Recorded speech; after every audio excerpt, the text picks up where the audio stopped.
I'm Selena Alcantara. I'm Julia Jelen. I'm Allison Mushi. And I'm Alex Padres. And we did our presentation on farming equipment in the Ukraine. So the overview is just, we're going to go over a brief overview of just everything that we're doing, so how we're going to bring farming equipment into the Ukraine, and then we're going to do some economic geography just to show why the Ukraine needs farming equipment, and some demographics about Ukraine in general, and then the economic environment, so again, how the people react to these things, a competitive analysis, so comparing other companies with ours to bring in the farming equipment, and then our market potential, so how well we could do and things like that, the industry and products, so exactly what is going on in this, and then the entry methods and final recommendation. Alright, so brief introduction. I'm semi-presidential representative Democratic Republic of multi-party system. Executive power is exercised by both the president and the government.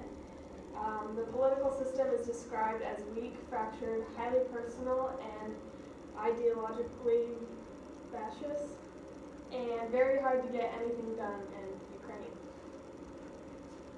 And economic geography, it's very fertile plain, some mountain ranges in the south and west, central plain economy, pure market.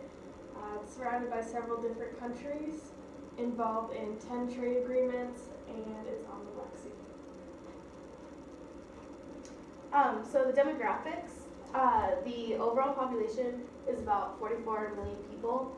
The majority of the population is 45% 25 to 54-year-olds, so very young. And Ukrainian takes up 77.8% of the population, and Russians take up the other 17.3%.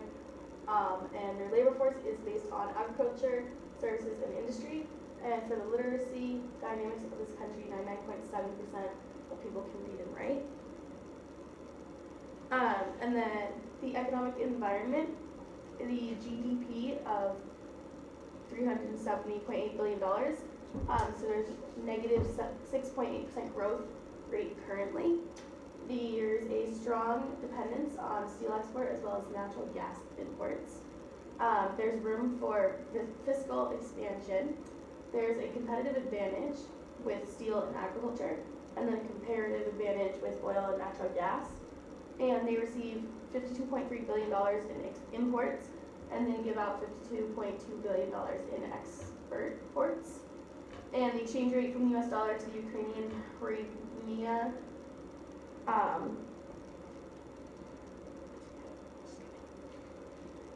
yeah. So, comparative analysis, institutions, infrastructures, macroeconomic environment, health and primary educations, higher education and training, good market efficiency, labor market efficiency, financial market development, technology readiness, market size, business sophistication and innovation. According to the GCI, they put Ukraine in stage 2. Stage 2 is efficiency-driven market, meaning they are most competitive in pillars 5 and 10. Efficiency enhancers rank of 67 and a score of 4.11. For market potential, agriculture is big in the Ukraine. Farming is one of their biggest markets. It is their leading export. They manufacture our products in the country of Ukraine. Risks and obstacles need to be taken into account. So for the industry and product, so we're going into the farming industry, which is the largest industry in the Ukraine. Just because there are so many plains in the Ukraine, they need farming equipment. Most of the workers there are farmers. That's how they make the most of their money in the Ukraine. So, and we are going to bring in state-of-the-art tractors and several other things. So if you need tractors, you need lawn equipment like hose, rakes, and also lawnmowers, of course. So, and because they're going to be state-of-the-art, we're going to use the best technology that we can to create these things. So they're going to have, it's going to help speed up the process so you can get things done with less people and it'll be more efficient.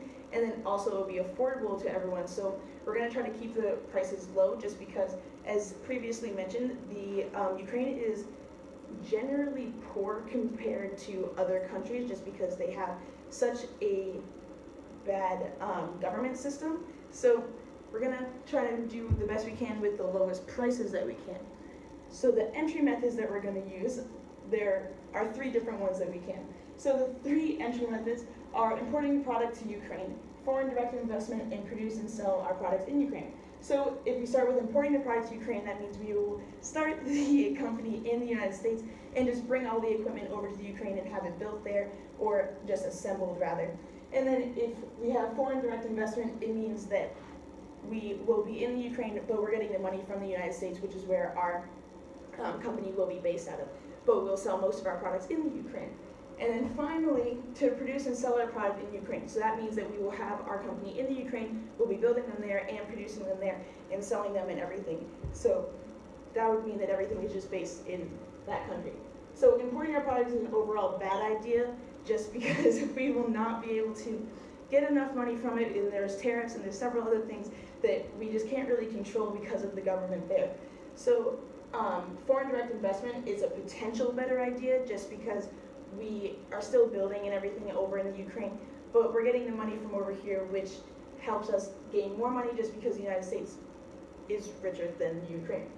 But our final decision to wrap everything up is the Ukraine is a good market to enter. So the producing and selling our product in the Ukraine is the best option out of all 3 of them. And so, conclusion, we plan to do business there. It's a growing market, and it might be challenging at first, but we will definitely overcome those problems. So, thank you.